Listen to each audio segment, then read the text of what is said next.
Enlightened podcast. I'm Melissa. And I'm Garrett. And today we were going to talk about stress. But we discovered how stressful it is talking about stress. And we're kind of coming to the realization of a couple of nitty-gritty real life events right now. As we're reviewing the footage, I mean, we've already recorded like 20 minutes of this whole segment about stress.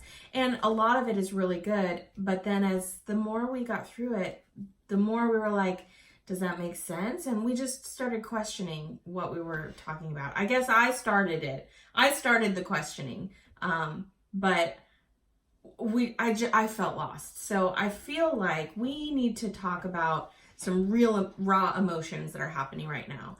So we might not have much of a point to this podcast, but I feel like this might be important. So you might just kind of be a fly on the wall as Garrett and I kind of, talk through what we've just experienced and why it's so difficult for us right now. And I think that having that open communication and just trying to figure out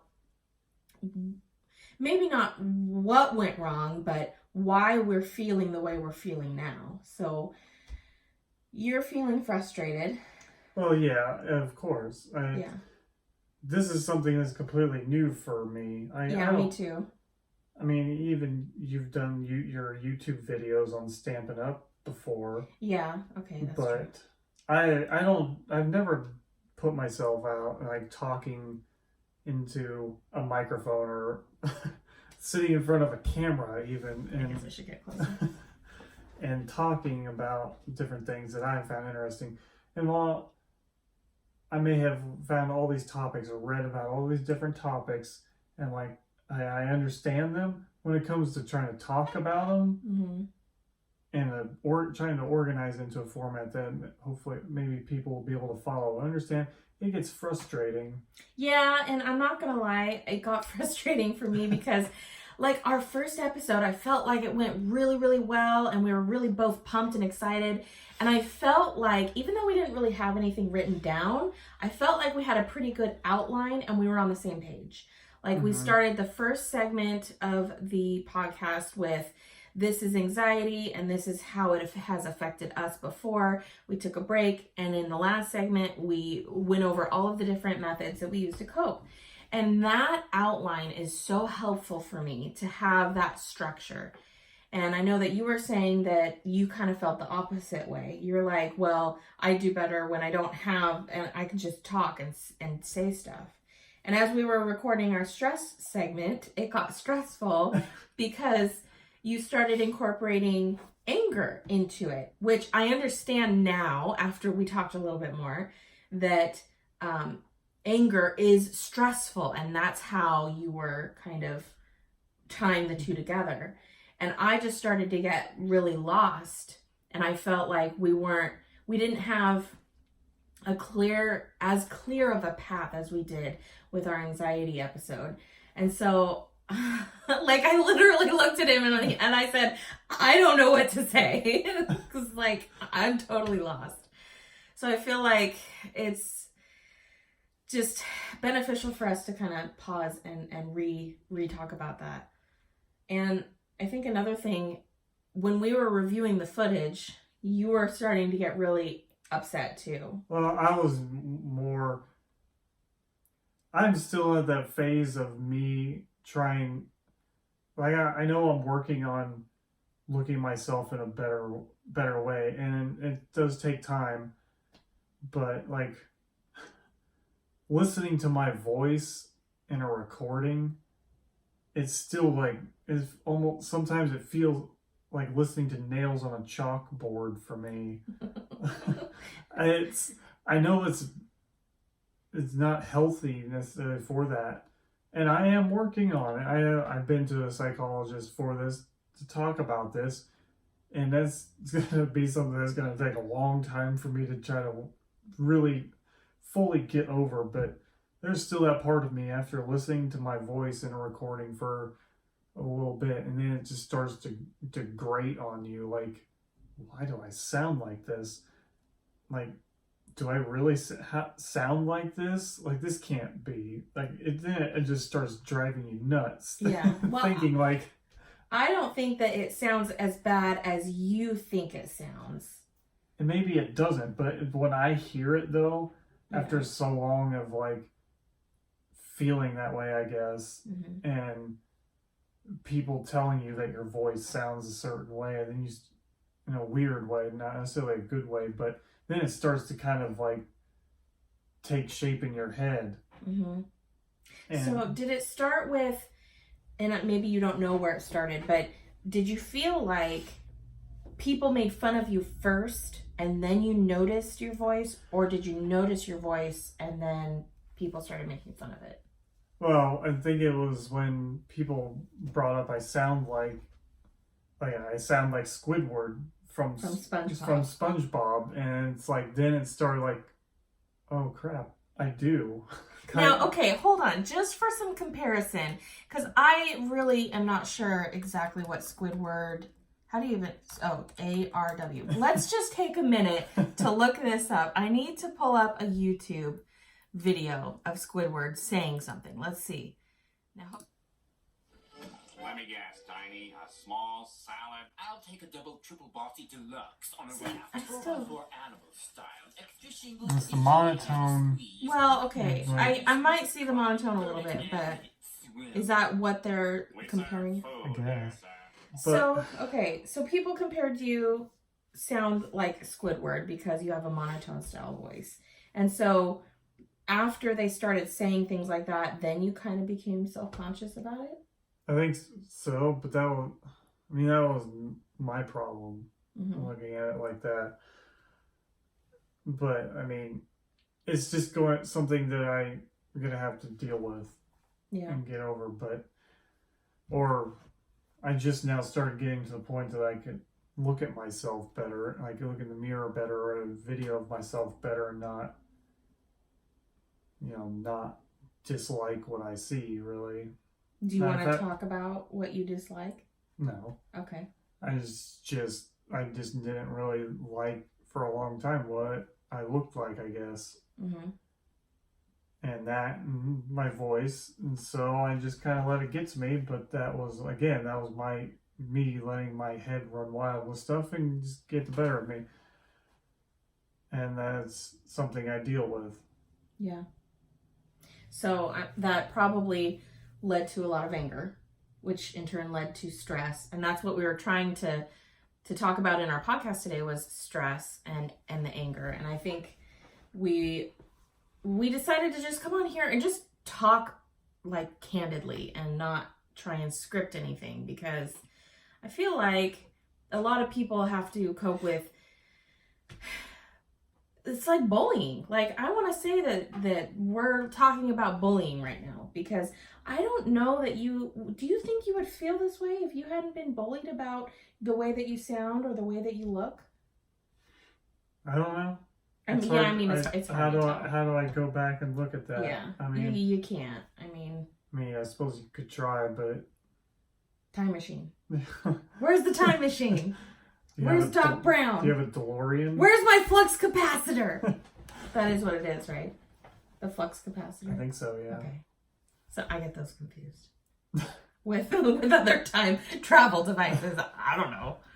Do you know many time travel devices? I mean, other than the TARDIS and the DeLorean. Okay, there's two. I totally forgot about. Then there's the time machine. Just the time machine. Is that like a book? Yeah, I think so. Is that A Wrinkle in Time? I don't know. Just like the time machine. TM. Sure. Sometimes I wish I could go back in time. I got bullied a lot too. When I was in middle school, I got bullied so much that I faked being sick all the time, so I didn't have to go to school. And I honestly do believe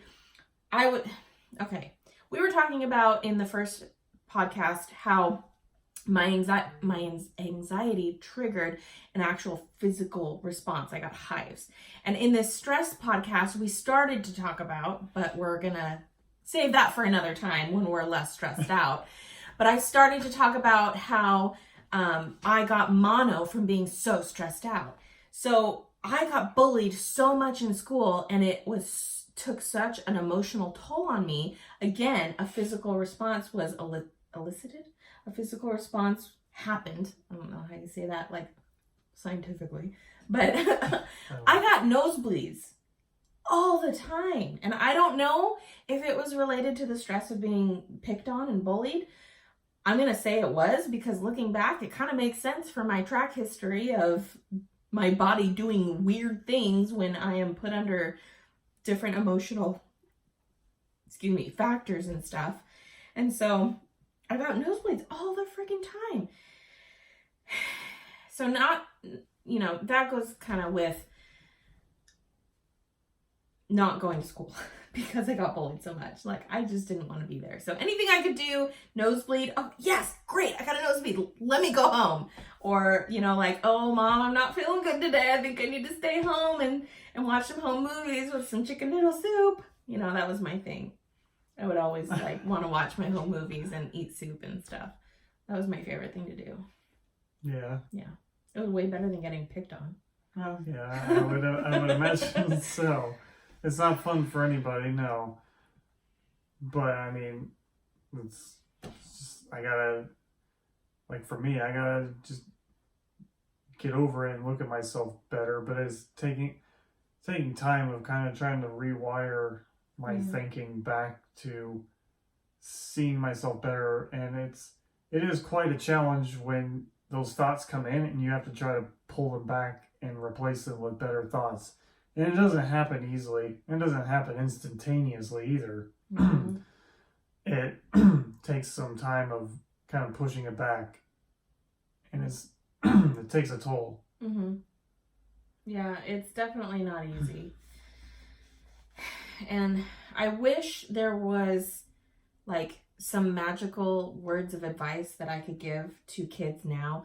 I don't know what it's like for kids nowadays to get picked on and bullied. I mean, you hear about it all the freaking time. You hear about bullying, like cyberbullying, and then bullying at school, and being a bully and punishing bullies. I've seen parents, who have a kid that bullied another kid, and some of them actually do punish them in one way or another. And I think I saw on Facebook one of these kids that bullied another kid, and so their parent made them jog to school that morning. They were in the car behind the kid, making sure they made it, to school. And so they're being safe about it. I guess that's as safe as you can be if you're trying to teach your kid a lesson. But it's like, why do kids feel they need to bully other kids? And why?